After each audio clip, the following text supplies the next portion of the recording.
15ই August সকলে কিন্তু ঘুরতে যায়, আর আমরাও তার ব্যতিক্রম নই। ঘুরতে যাব ঠিকই আছে, বন্ধুবান্ধব সকালে ফোন করলো চল ঘুরতে যাই, কিন্তু মন আর মানে না, ছোট্ট কুহুকে রেখে কি একা একা ঘোরা যায়? তাই ঠিক করলাম সকলে মিলে বেরিয়ে পড়বো, সাথে কুহু। এই যে কুহু, ঘুরতে চলে এলাম পাহাড়ে, কি সুন্দর জায়গা, কিন্তু আমাদের কুহু ঘুমে একেবারে কাদা। ও ঘুম থেকে উঠলো না, মাঝে মাঝে একটু উঠলো, তারপরে আবার ঘুমোচ্ছে আর ঘুমোচ্ছে। আমরা গাড়িতে উঠে পড়লাম, উঠে রওনা দিয়ে দিলাম। মা বলছে দে ওকে, আমি নিচ্ছি, তোদের অসুবিধা হবে। মার কোলে দিয়ে চলছি, আর এদিকে মনা বলছে ও নাকি 1 কোটি বছর পরে ঘুরতে বেরোলো। আসলে প্রেগনেন্সি পিরিয়ডে কোথাও যায়নি, তারপরে তো কুহু হয়ে গেল। আজকে কিন্তু কুহু ছিল 1 মাস 5 দিন বয়স। আমি চিন্তা করলাম যে ঘরে রেখে কি হবে, চলো আজকের থেকেই ঘুরে আসি, যেহেতু ঘোরার একটা সুন্দর দিন রয়েছে। আমরা গাড়ি থেকে নেমে একটু দাঁড়িয়েছিলাম এই চা পাতা বাগানে কুহুকে খাওয়ানোর জন্য, আর কি সাথে একটু ছবিও তুলে নিলাম, কারণ প্রথম ঘুরতে বেরিয়েছি। বাবার সাথে কুহু বেরিয়েছে, বাবা মা ঠাম্মি দাদাই সকলের সাথে, আর সাথে কিন্তু ওর প্রিয় উদীপ্ত কাকাইও ছিল। উদীপ্ত কাকাই, মামা দাদু সকলে মিলে আমরা বেরিয়ে পড়লাম। এই আমরা চলে এলাম আমাদের গন্তব্যস্থানে। আমরা চলে এসেছিলাম লুপ ব্রিজ, বাগরাকোট লুপ ব্রিজে। এখানে আমরা আসলাম, কিন্তু কুহুর ঘুম কোনোভাবেই ভাঙে না, লুপ ব্রিজে দাঁড়াতে দেয় না। তাই সাইডে এসে দাঁড়ালাম, দাঁড়িয়ে নিয়ে সকলে মিলে ছবি তুললাম।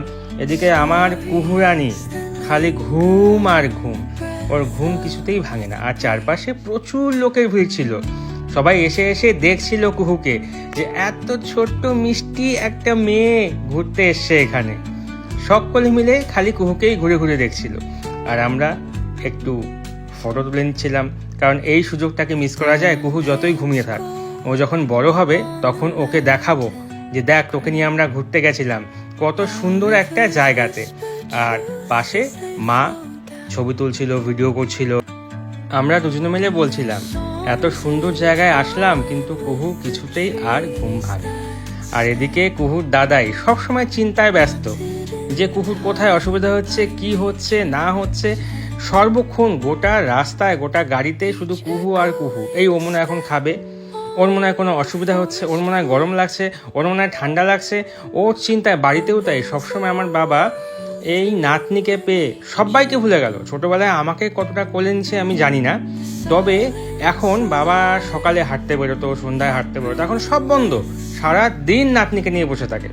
আর এদিকে মনা কোলে নিয়ে দাঁড়ানো, মা এদিক ওদিক যাচ্ছে, ঘুরছে। মা চলে গেল মামার কাছে। মা বলছে না আমিও একটু ছবি তুলি, একটু ভিডিও করে নিই। পেছনটা দেখো কি সুন্দর লাগছে দেখতে। আর আমার কুহু মা তো ঘুমোচ্ছে, ও আর কিচ্ছু দেখছে না। আসলে এদিকে এতটা গরম, পাহাড়ে গিয়ে ও খুব আরাম পেয়েছে, যে কারণে শুধু ঘুমোচ্ছে। এবার মা বললো আমাকে দে, তোরা অনেকক্ষণ নিলে, এবার আমাকে একটু দে। কুহুকে নিয়ে পুরো কাড়াকাড়ি, কে কখন কুহুকে নেবে আর ছবি তুলবে। এদিকে উদীপ্তর মনে মনে খুব ইচ্ছা ছিল একটু কুহুকে নিয়ে ছবি তোলার, কিন্তু ও পায় ভয়, যেই কারণে ওর সেই ইচ্ছেটা পূরণ হলো না। লাস্ট অব্দি বললাম আয় তুই আমাদের সাথে ছবি তোল, তারপরে আমাদের সাথে নিয়েই ওকে ছবি তোলানো হলো। আর কি আর বলবো, সত্যি এত সুন্দর জায়গা ছিল, ওয়েদারটাও খুব ভালো ছিল। লুপ ব্রিজ, কিন্তু ব্রিজটার অবস্থা খুব একটা ভালো দেখলাম না, ভেঙে গেছে, আরও মেরামত করতে হবে ব্রিজটাকে। লোকেশনটা কিন্তু খুবই সুন্দর ছিল। এই ছিল আমাদের 15ই আগস্টে কুহুর সাথে প্রথম ঘুরতে।